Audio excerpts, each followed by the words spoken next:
Good evening and welcome to Live with Jill and Frank. Unfortunately, for the moment, Jill cannot be with us.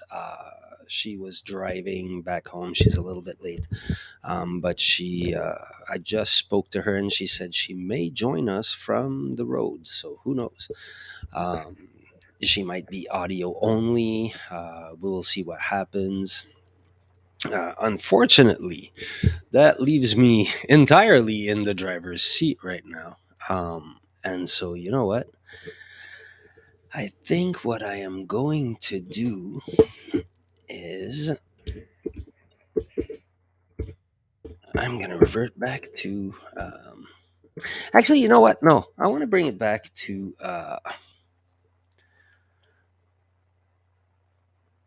I want to try to give you guys a little bit of practical advice maybe tonight, or um, maybe in a sense of things you can actively do, right? Because people come in and it's easy to get lost for those of us who have been around a little bit and who uh, may have already done a lot of work on ourselves. Sometimes we tend to go a little too deep, a little too fast, I think, and we don't give people, actual, simple, practical tools. And so tonight, maybe, we try to do a little bit of that. Uh, and we'll see where we go from there. So, one of the first tools, look, uh, from for my part, when it comes to somebody that comes in that says, hey, you know what I mean, I want to embark on my spiritual journey. I feel there's more to life than this, and uh where do I go? Like, what do I got to do? What are my first steps, right? And the first steps I tell people all the time are the same three. Number one, meditate.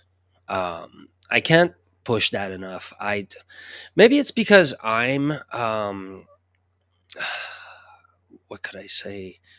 It's the path I took, but I don't know anything else that will give the insight into yourself that meditation does. And it's not even the insight into yourself, it's the fact that we usually identify with our thoughts and with our emotions, right?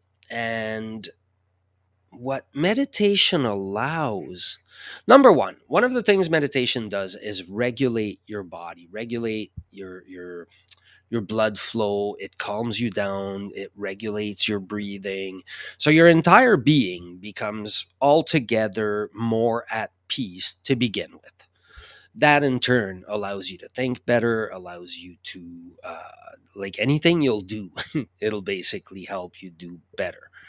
You'll gain concentration. You'll gain a lot of benefits from meditation.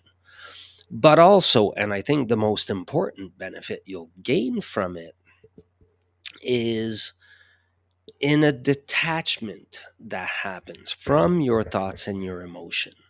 You now start having a more defined ability to look at both of those items. Now, I'm not saying it's going to be easy, because for most of us, we have one that we work with over the other, right? And this is anything I try to teach people, like this is central to anything I see anyways. You need to balance things, right? And so most of us come into play with either a very intellectual way of going through life or a very emotional way of going through life. Very seldom do you see people that are exactly balanced in the two.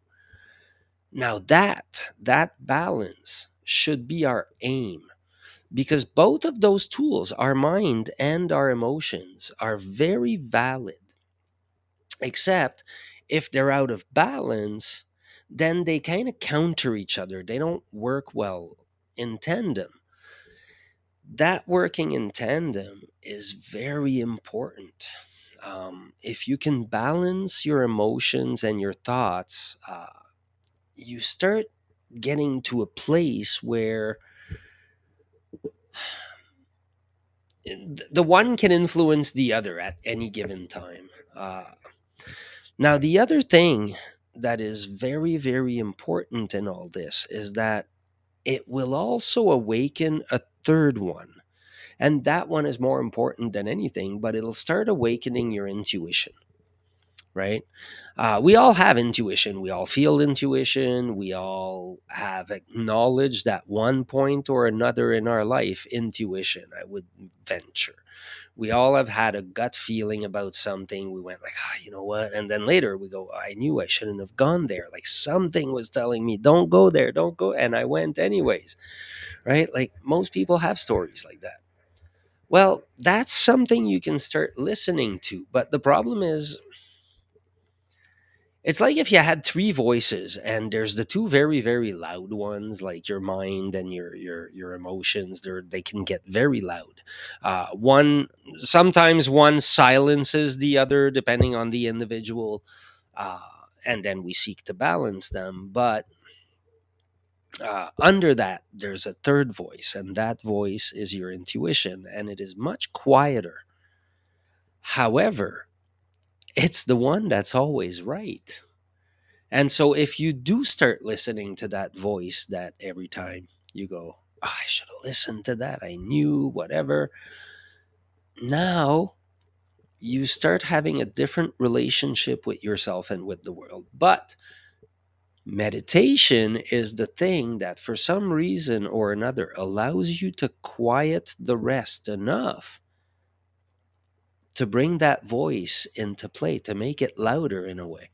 Right now you become able to listen to it. You become able to listen. Number one, for most people, even right now I'm going further than I should. For most people, it's your thoughts that are going to be, full of garbage and nonstop coming and really annoying. And when you sit to meditate, you'll go, what do you mean clear your mind? You'll hear like those are the types of instructions that people will give you, right? Like try to sit and clear your mind. What does that even mean, right? To the average person that just has never meditated. Here's the basics on that one. If you're just coming in, you have a hard time sitting down for 3 seconds without wanting to jump around and do something. Well, you're not going to sit and clear your mind for the next 20, 30 minutes. That is just not going to happen. Now, 99.99% of people are not going to sit and immediately be able to clear their mind for any length of time, because you kind of start noticing that our mind goes nonstop. It's just like incessant. And so when we sit to meditate, if we try to go, I must quiet that, it's like, I'm showing up with, a little piece of wood and I'm trying to stop the river from flowing. Like, this doesn't make sense whatsoever. Now, what we need to do is to learn first to just sit with ourselves. Just go, hey. And what I always teach people first is breathing. Find some breathing, even if it's just like, breathing in quiet, like on a count, and then breathing out. Something I like to teach people as a meditation, which is really useful. I have it in my videos on Boundless Mind on YouTube. Um, it's the fourfold breathing meditation, right? So you breathe in counting to four, hold it for four, breathe out counting to four, and then hold out counting to four, and so on and so forth, right? And you create this cycle. When you do this, you're bringing more oxygen into your body, your entire blood flow, everything becomes more at peace, right? For many reasons. Now, it also keeps your mind busy because you're now trying to go 1, 2, 3, 4, 1, 2, 3, 4, and it doesn't have to be four. It could be a count of three, a count of five, a count of seven. It doesn't matter. Whatever you're comfortable with, just make it that in, hold, out, hold pattern. Um, Anyway, so that's a basic, breathing. But if you have to at first, just learn to just sit and breathe. Even if you do it like 5 minutes a day, right? But yes, at some point you have to kind of sit and say, okay, I'm going to try to do a sitting meditation. Do it for 5 minutes at first. And guess what? Nobody says that if you do it for 5 minutes and it's easy, you can't follow it by another 15, right? Nothing stops you. But for most people, it's actually hard to do the five. So don't try to jump at 30 right away. But just the fact of managing to spend 5 minutes breathing properly and relaxing your body. Now, again, same thing. If you've never relaxed your body, uh, start with a relaxation technique. Start by learning to take 5 minutes to relax your body first. Maybe later we'll add 5 minutes to do some breathing and to, right? Like, if you want, you guys, like, contact me and we'll figure out a fee. I'll customize something for you if you want, but whatever. Or look around. There's so much. I mean, I have meditations available. There's some available on YouTube. There's so many different meditations. Um, some of them are visualizing things and they're more active. But look, meditation will bring you to a different place in your life and it will allow you to take, I call it a third person view. It's like you're coming out of yourself and you're being able to see things like, and this is where psychology kind of ties in. You start being able to perceive the way you talk to yourself, for one. Right? If you're constantly, every time you make a mistake, every time something happens, you're going like, "Oh man, you're stupid." Like, that's got to stop now. You cannot speak to you that way, right? I know it probably comes from other people speaking to you that way when you were younger, but it's okay. Now you're the one speaking to you and you're in control of it. So that's very important, right?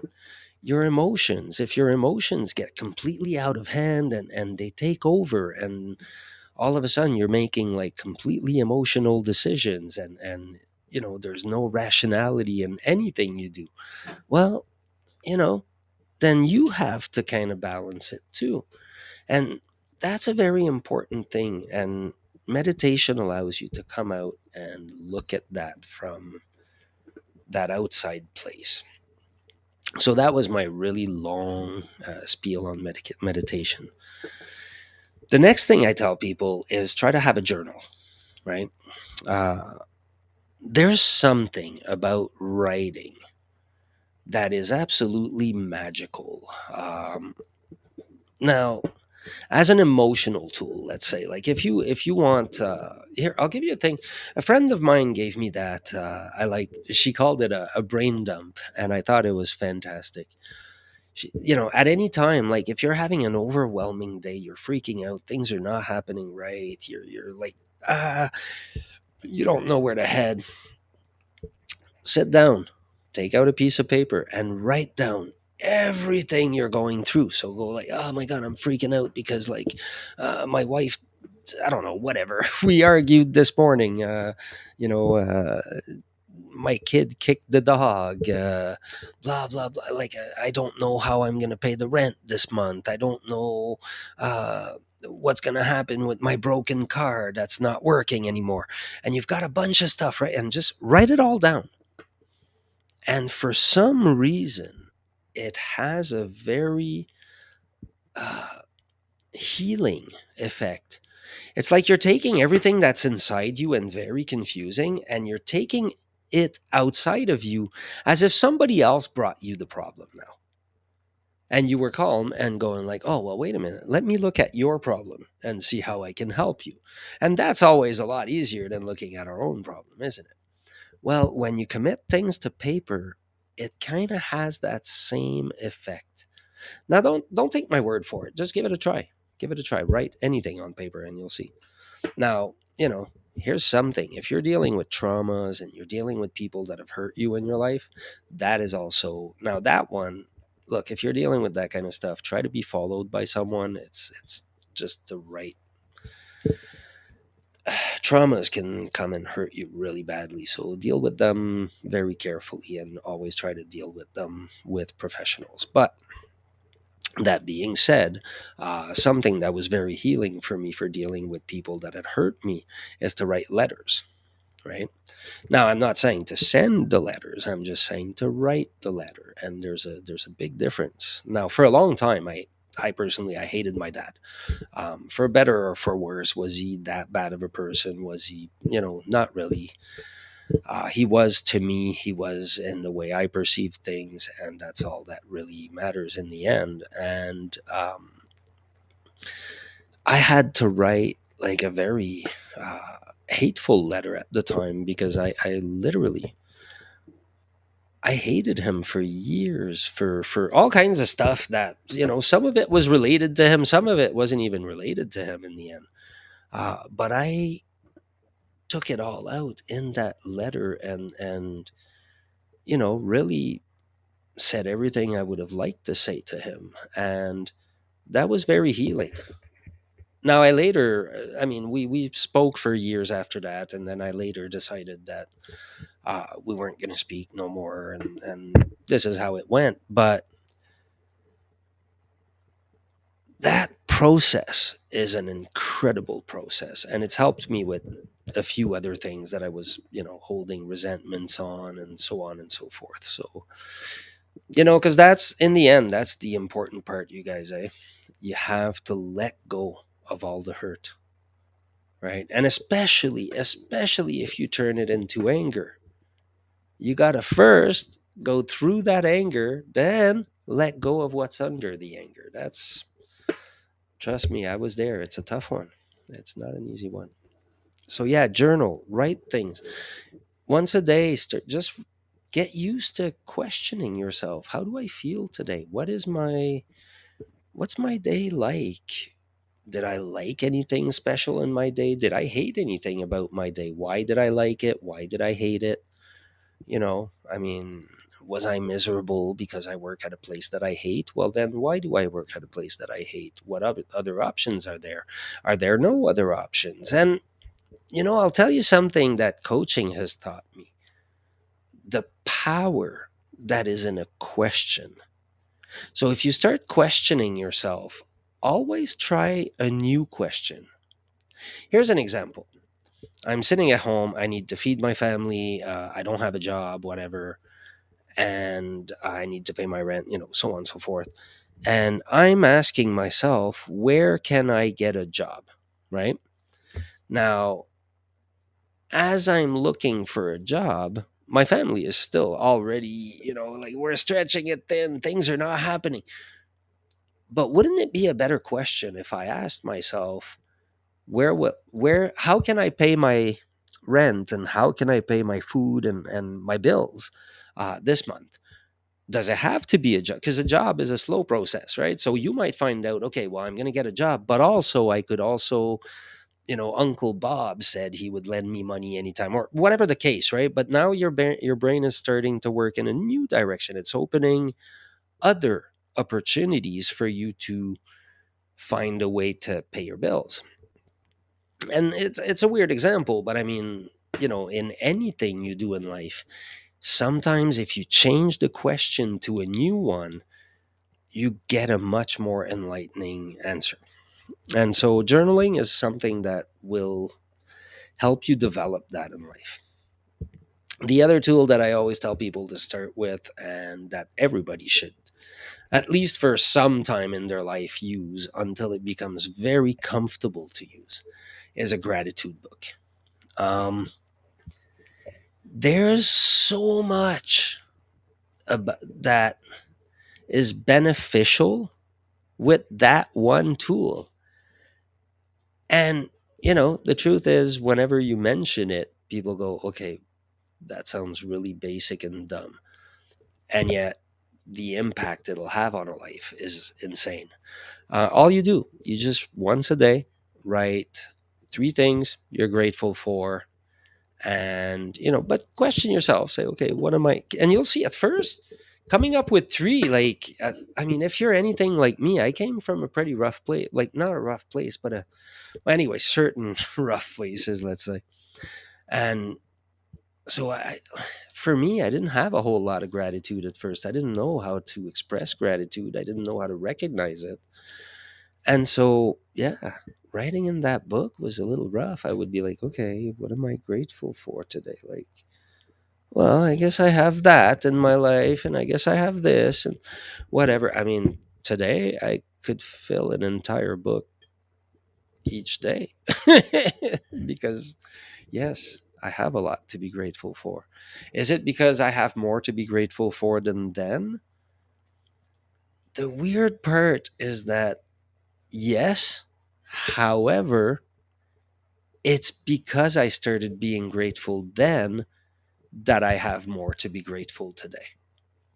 And that's an important distinction. You got to start with the feeling of it, in a sense. Like, you have to start with, you know, um, yeah, you got to bring all of you to the party. So you got to, and here's the bottom line, guys. You can come here, you can go watch anybody else on YouTube, anywhere. You can read books, you can do anything. You will learn a lot about, uh, spirituality, and it'll be as good as anybody who learns about history, right? Like, you'll know about the topic. But if you want to be part of the people that write those books, if you want to be part of the people that have actually discovered that magic in their life, well, now you got to pick up any of those books and start practicing what they say, because they're all going to tell you in one way or another, like, here's a meditation, here's an energy work, here's a sitting meditation, here's a prayer, here's a active meditation, here's a visualization. They're all going to give you tools, but all those tools are aimed at one thing, and that one thing is that through the use of the tool, your psyche will start changing. Well, reading about the tool is not going to change your psyche. It's going to make you know the tool exists. Until I use a drill, I don't know how to use a drill. I know about a drill, right? And sadly, you will meet way more people that know about spirituality than you will know people that practice spirituality. Or so is my, maybe a little bit gloom opinion of it. Um, but either way, it's personal. So be the person that goes the extra mile for themselves, right? Why are we willing to do everything for others? Why are we willing to do, a million things for work, for money, for like a little bit of comfort, and yet we're not willing to do work on ourselves so that, later we might become excessively happy. And guys, any minute of time you will spend on yourself, on improving you, your situation, your environment, the way you think, the way you feel, the way you look at yourself, the way you look at the world, any little bit of improvement you'll put in that area will count. And it will count greatly because it's compounding, right? So each time you get to the next little, let's call it a little feel good element, or a little, you get a little pride of yourself. You did something good, you had a success, and that's important. Celebrate each and every one of those successes. We'll get back to that. But as you grow, each of those little things, they compound, because now the better you feel about yourself, the more capable you become, the more the more experiences you gain, the more failures you have, because failures are part of success. They're not, the people think, there's success and then failure is the antithesis to success. No, failure is part of success. Failure is how successful people get to success. And so, every little step you gain, every little bit you gain will be more. And at some point the balance sort of starts tipping, and you start going, you know what, wait a minute, I'm doing good in life now. What happened? Right? But well, what happened is you started working on yourself and you started looking to the answers and looking within for the answers, because that is where you'll find them. There's no other place. Right? And so those are the first three things I tell people to start with. Now, what I would follow with is any kind of energetic work, right? And visualizing too. Now, okay, well, here's my take. It's because I come from having studied a little bit of the Golden Dawn and that system of magic or whatever. And a lot of it was visualizations, symbols, and working with energy. And I believe those things to be key in understanding our true nature. When you've Now, Kundalini does the same thing, right? Kundalini uses your energies and manipulates them and moves them within your body. Now, I'm not saying that the path I took is the only path, is what I'm saying here. There's many, many paths. Some people practice Reiki. Reiki uses that same energy in different ways. There's very many practices that are valid, right? But it is those awarenesses that slowly creep in one after the other that are important. And unless you practice, unless you do some form of introspection, maybe you do shadow work. Shadow work is a big one. If you go on my channel, Boundless Mind, I have videos on that topic. I'll try to make more, but shadow work, which is, it's okay, people make that sound like it's, this big dark crazy thing, shadow work. Oh my god, look, all it is, when we're younger mostly, uh there are certain aspects of ourselves that in our family, in our environment, in our school, in our wherever we were discouraged, but they were part of who we are. Right now, let's say it's because my parents did not know how to deal with anger. And so anytime I got angry, instead of showing me, hey, wait a minute, you're allowed to be angry, but you need to express it in the right way. And then I would go, oh, okay, well, wait a minute, I'm angry at you and this is happening. And yes, I might get, whatever, but I'm not shown. Anytime I get angry, I'm told, no, you can't, this is not right. You can't be angry. And I start, like, trying to suppress my anger. Now, I'm going to try to suppress my anger. And in order to feel good about myself, my brain is going to start playing a couple of tricks here. It's going to hide my anger from myself. So I'm not actually really going to see it when I'm angry. And then it's going to, I got lost in what I was trying to say there. But yeah, I don't know, guys. That happens. Anyway, so all this to say, um, shadow work is not okay. So it's not a dark thing. Let's say it was anger again. We'll use the example. So I put anger in my shadow. I disregarded my anger, and that created a situation. Okay, give me a second, you guys. I'm having a bit of a technical issue. Give me 1 second.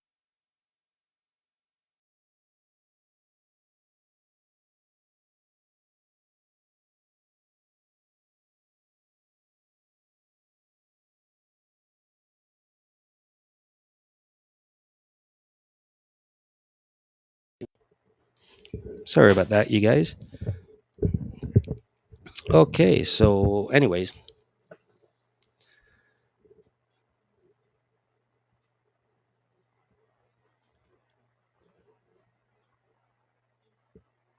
okay, sorry. This is giving me Yeah, I don't know. I've got bells and whistles going on. Okay. Anyways, I hope it'll work. I hope you guys will be okay. Is I hope my sound is okay. If anybody is in the chat and can let me know, because I had a little bit of a problem here with it. I don't know.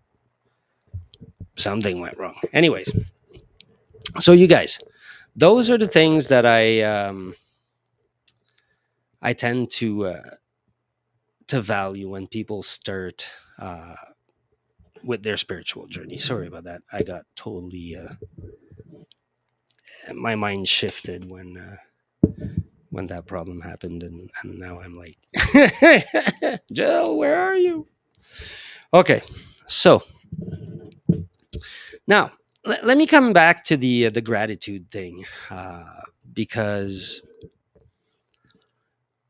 I want to touch on that. I want to touch on the importance of gratitude in your life, and also the other thing that's very important is the importance of like there's gratitude and there's forgiveness. Those two are some of the building blocks of our healing, is being able to look at your life, at the people that hurt you, at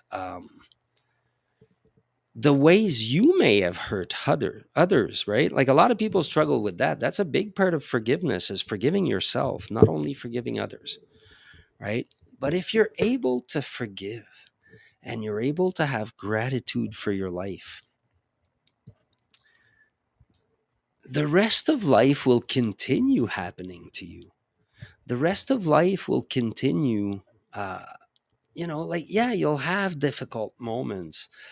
You'll have like excruciating moments, even. But the thing is, you'll now be equipped way better to deal with them, because you'll have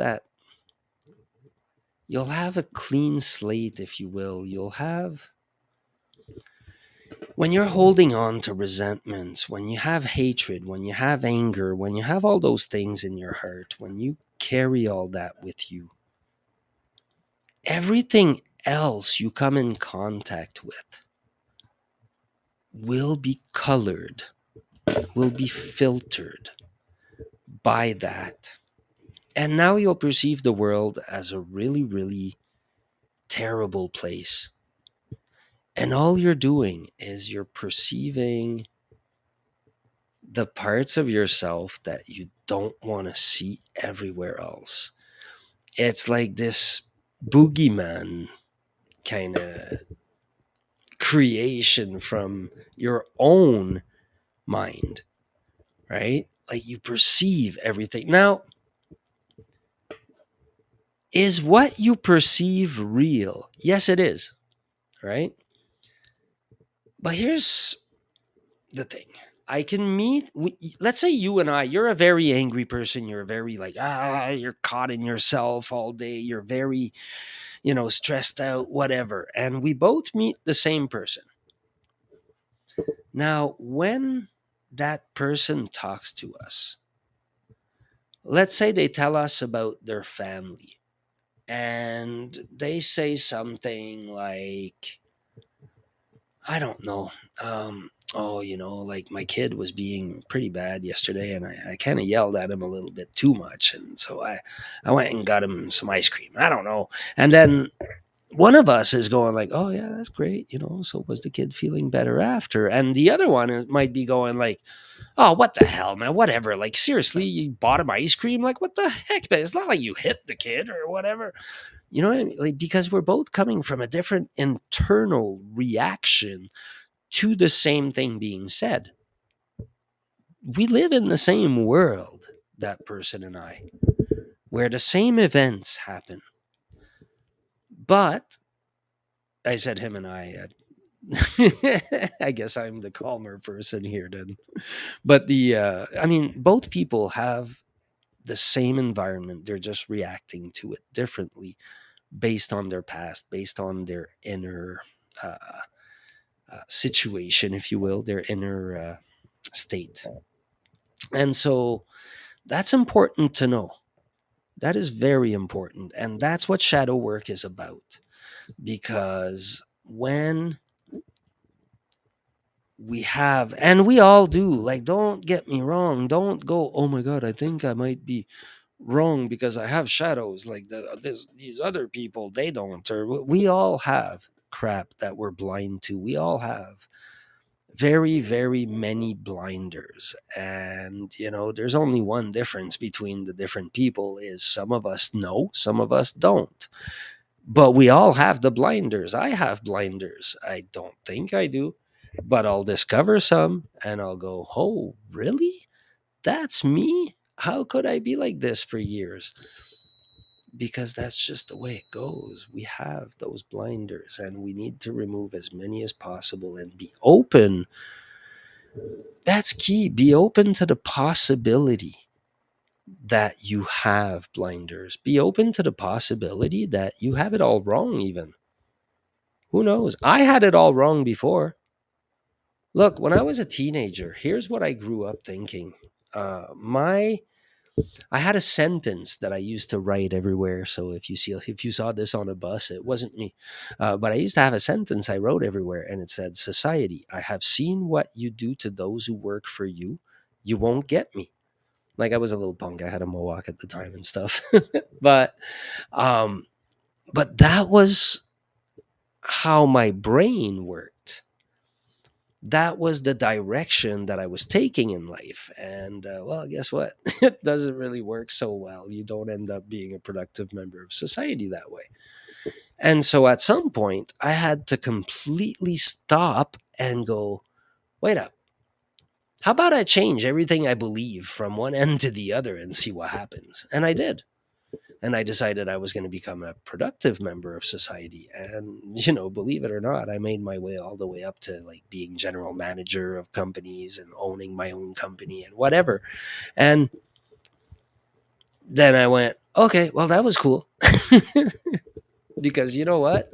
That entire time, and believe it or not, like, I think everybody has that. We're just so terrified of it that we don't listen. But we know from the moment we're a child, we know there's something we identify with at some point. There's something we go, wow, that's the thing. That's me. That's awesome. And at that moment, we kind of know what we're meant to do.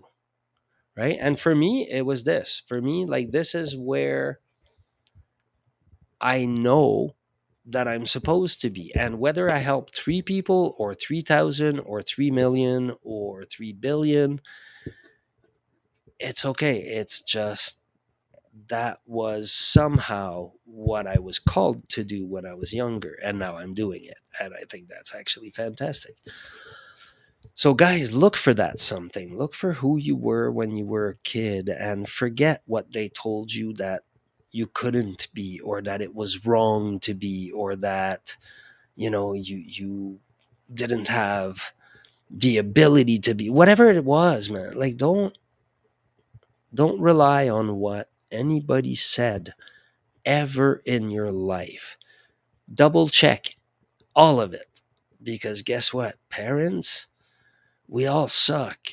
I mean, even I'm trying to do my best with my kids. And, look, I have my share of messes and whatever. And I go, holy moly, what have I just done? Like, it just happens, right? And yeah, someday my kid will have to probably undo a whole bunch of stuff that I did. I don't know. I'll find out with time, I guess.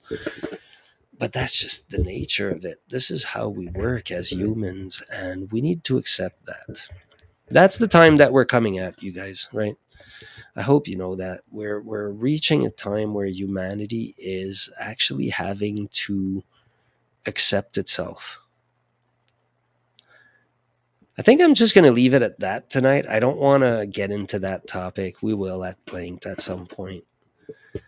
But yes, humanity is doing its own shadow work. We have every deepest, darkest parts of us that are coming up right now. And because of the internet, for better or for worse, we discovered what we were all about. And we all know. before some of us might discover some nefarious thing and go, what the hell? Whoa, that was weird. Okay, but that's just one thing. But now we started talking worldwide and we went like, what's going on? You guys are doing what? Who's doing what? Huh? And now we're forced to deal with it. We have to go, wow, we're like one crazy, disgusting, horrible bunch. What do we do? Right? And I think that's awesome. I think whatever comes out of it is going to be beautiful. Um, but yeah, it's not going to be easy. It never is. It never is. But you guys, I have a lot of faith for what's coming. I think, time will tell. But so, anyways, I think for tonight, that's pretty much all I'm gonna go with. That little audio problem there before just kind of messed with me. So, well, listen, you guys, I am excessively grateful for your presence tonight. I hope I have said anything that was of interest to you. And if not, well, come back for the next one, see what happens. And, feel free to tell me in the comments. Feel free to tell us when Jill is here, because we're trying to be here for you guys. And we really like comments, feedback, anything. Please like, share, watch our other videos on Inspired Spirit by Jill Petrie and on Boundless Mind, both on Facebook and on YouTube. And so we will see you next time. And in the meantime, I wish you all a very beautiful and loving week. Good night.